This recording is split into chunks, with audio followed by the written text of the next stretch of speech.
حضور اکرم صلی اللہ علیہ وآلہ وسلم نے ارشاد فرمایا کہ جب ایک بندہ مسلمان ہو جائے اور اس کا اسلام عمدہ ہو، یقین و خلوص کے ساتھ ہو، تو اللہ اس کے گناہ کو جو اس نے اس اسلام لانے سے پہلے کیا معاف فرما دیتا ہے، اور اب اس کے بعد کے لیے بدلہ شروع ہو جاتا ہے، یعنی ایک نیکی کے عوض 10 گناہ سے لے کر 700 گناہ تک ثواب، اور ایک برائی کا اسی برائی کے مطابق بدلہ دیا جاتا ہے، مگر یہ کہ اللہ تعالیٰ اس برائی سے بھی درگزر کرے اور اسے بھی معاف فرما دے، یہ بھی اس کے لیے آسان ہے۔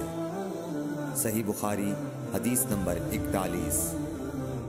رسول اللہ صلی اللہ علیہ وسلم نے فرمایا کہ تم میں سے کوئی شخص جب اپنے اسلام کو عمدہ بنا لے، یعنی نفاق اور ریا سے پاک کر لے، تو ہر نیک کام جو وہ کرتا ہے اس کے عوض 10 سے لے کر 700 گناہ تک نیکیاں لکھی جاتی ہیں، اور ہر برا کام جو کرتا ہے تو وہ اتنا ہی لکھا جاتا ہے جتنا کہ اس نے کیا ہے۔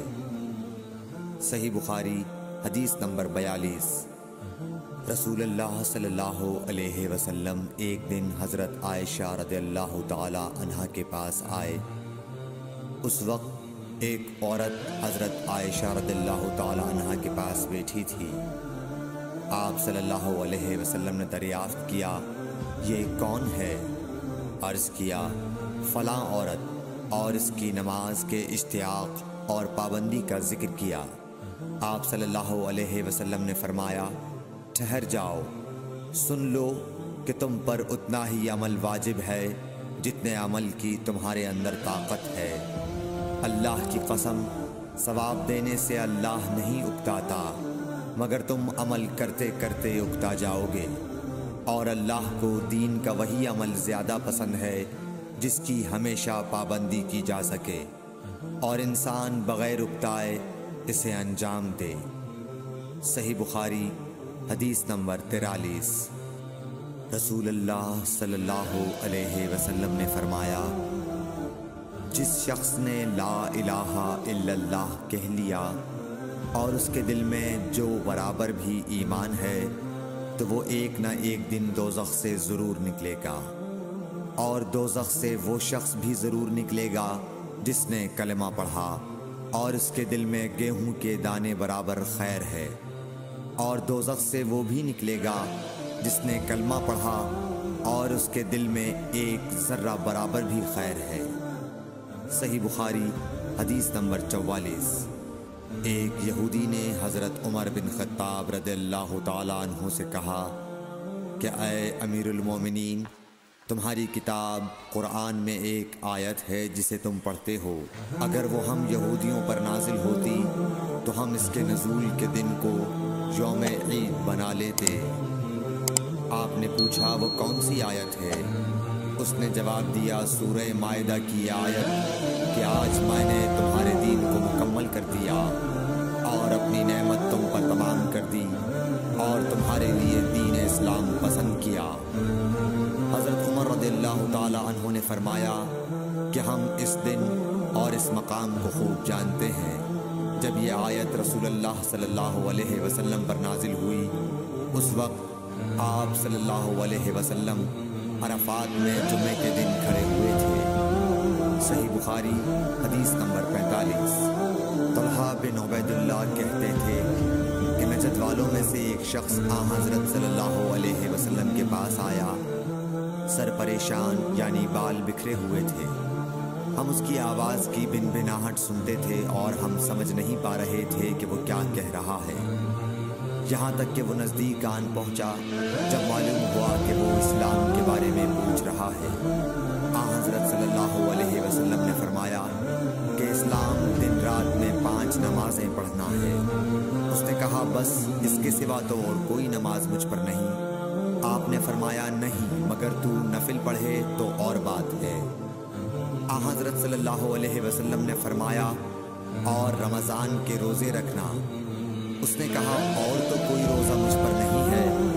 آپ نے فرمایا، نہیں، مگر تو نفل روزے رکھے تو اور بات ہے۔ सल्लल्लाहु अलैहि वसल्लम ने उस ज़कात का बयान किया। वो कहने लगा कि बस और कोई सदका मुझ पर नहीं है। आपने फरमाया नहीं, मगर ये कि तू नफिल सदका दे तो और बात है। फिर वो शख्स पीठ मोड़ कर चला गया, यूँ कहता जाता था, कसम खुदा की मैं ना इससे बढ़ाऊंगा ना घटाऊंगा।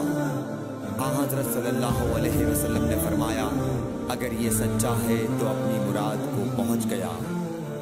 सही बुखारी हदीस नंबर 46। हज़रत सल्लल्लाहु अलैहि वसल्लम ने फरमाया, जो कोई ईमान रखकर और सवाब की नीयत से किसी मुसलमान के जनाजे के साथ जाए और नमाज और दफन से फरागत होने तक उसके साथ रहे तो वो 2 क़िरात सवाब लेकर लौटेगा। हर क़िरात इतना बड़ा होगा जैसे ओहद का पहाड़। और जो शख्स जनाजे पर नमाज पढ़कर दफन से पहले लौट जाए तो वो 1 क़िरात सवाब लेकर लौटेगा। सही बुखारी हदीस नंबर 47। हज़रत सल्लल्लाहु अलैहि वसल्लम ने फरमाया कि मुसलमान को गाली देने से आदमी फासिक हो जाता है और मुसलमान से लड़ना कुफ्र है। सही बुखारी हदीस नंबर 48। हज़रत सल्लल्लाहु अलैहि वसल्लम अपने हुजरे से निकले, लोगों को शब क़द्र बताना चाहते थे वो कौन सी रात है। इतने में तो मुसलमान आपस में लड़ पड़े। आप सल्लल्लाहु अलैहि वसल्लम ने फरमाया, मैं तो इसलिए बाहर निकला था कि तुमको शब क़द्र बतलाऊं, और फलां फलां आदमी लड़ पड़े तो वो मेरे दिल से उठा ली गई, और शायद इसी में कुछ तुम्हारी बेहतरी हो।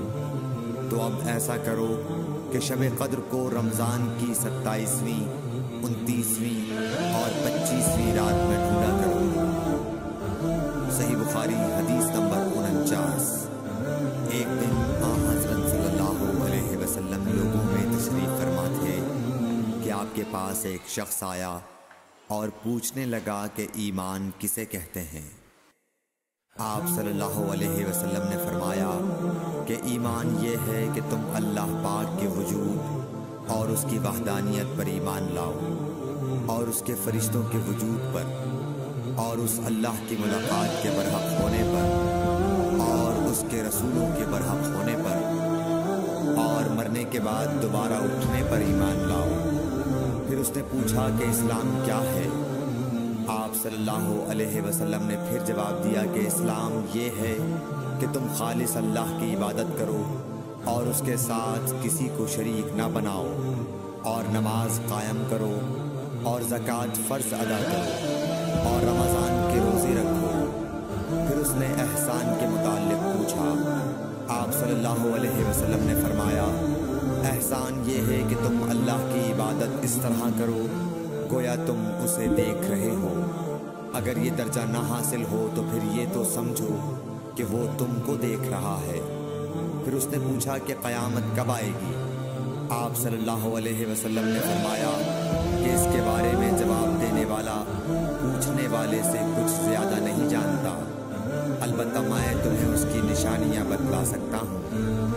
वो ये है कि जब लौंडी अपने आका को जनेगी और जब सियाह ऊँटों के चराने वाले देहाती लोग तरक्की करते करते मकानात की तामीर में एक दूसरे से बाजी ले जाने की कोशिश करेंगे, याद रखो क़यामत का इल्म इन 5 चीज़ों में है जिनको अल्लाह के सिवा कोई नहीं जानता। फिर आप सल्लल्लाहु अलैहि वसल्लम ने ये आयत पढ़ी कि अल्लाह ही को क़यामत का इल्म है कि वो कब होगी।